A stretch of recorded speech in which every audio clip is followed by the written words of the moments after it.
Come with us as we show you the initial startup process with the Wendougee DATA S espresso machine. First, you're going to start by filling the water tank located in the back of the machine as shown in the video. You're going to take this top cover off and fill with water, which I have already done.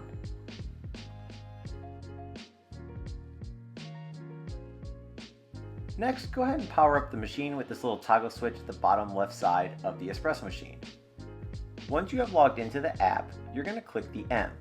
You might have to click this a couple different times until you see water that comes out of the group shower screen, as shown here in the video.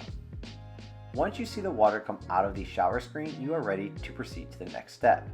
At this step, you're going to hit the settings icon, and then you're going to hit boiler parameters.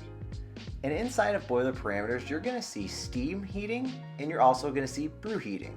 Go ahead and turn both of those toggle switches on. I have mine currently set for 255 degrees Fahrenheit and 200 degrees Fahrenheit. As you can observe from my video, you see the steam heating and brew heating both rising in temperatures.